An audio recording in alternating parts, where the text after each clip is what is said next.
देखो पूंजीगत प्राप्ति और आयगत प्राप्ति में अंतर क्या होता है। Difference between revenue receipt and capital receipt. अब देखो पूंजीगत प्राप्ति और आयगत प्राप्ति में क्या अंतर होता है, इसके बारे में जानेंगे। अस्थायी पूंजी और चालू पूंजी। तो अस्थायी संपत्ति पर मिली हुई आय, जैसे एक फर्नीचर का व्यापारी एक भवन बेचकर, ठीक है, आय प्राप्त करता है, तो यह जो है आय पूंजीगत प्राप्ति कहलाएगी। जैसे क्या हुआ कि एक व्यापारी था फर्नीचर का, उसने जो है अपना भवन, जो उसका बिल्डिंग था, उसको बेचकर जो इनकम गेन करता है, तो क्या कहलाता है, पूंजीगत प्राप्ति कहलाता है, रेवेन्यू रिसिप्ट कहलाता है। और अस्थायी संपत्तियां जो है वो पूंजी संपत्ति मानी जाती है। जितनी भी फिक्स्ड एसेट होती हैं वो पूंजी संपत्ति मानी जाती है।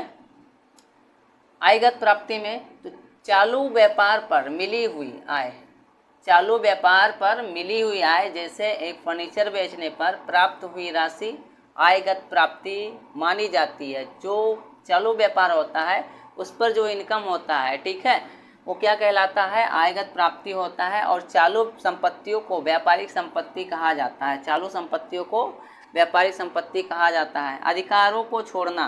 देखो यदि कुछ अधिकारों को छोड़ने पर कोई राशि मिलती है तो वह पूंजीगत प्राप्ति होती है। अधिकार छोड़ने के बाद कुछ इनकम होता है तो पूंजीगत प्राप्ति होती है।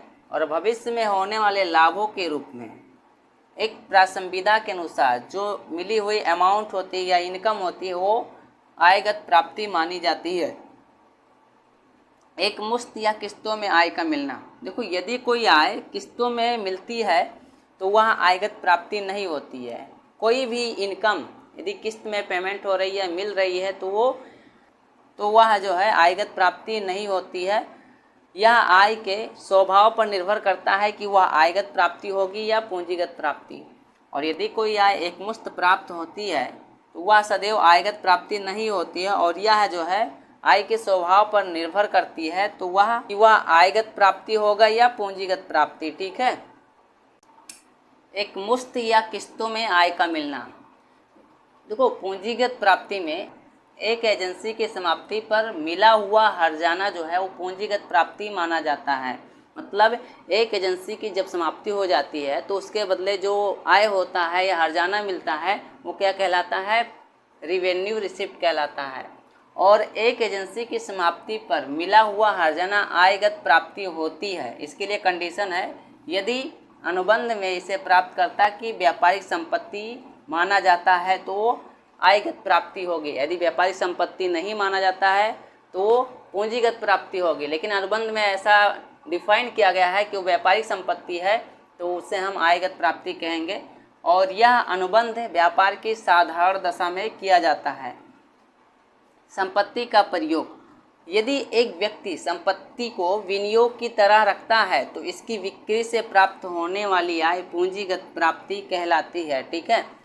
एक व्यक्ति अपनी संपत्ति को यदि विनियोग की तरह रखता है तब उसको बेचने के बाद जो आय होगा, इनकम होगा, वो पूंजीगत प्राप्ति कहलाएगी। जैसे एक व्यक्ति के पास कुछ अंश हैं जिनको वह विनियोग के उद्देश्य से अपने पास रखे हुआ था, तो इन अंशों को बेचने के बाद जो लाभ होता है, ठीक है, तो वो क्या कहलाएगा, पूंजीगत प्राप्ति कहलाएगा।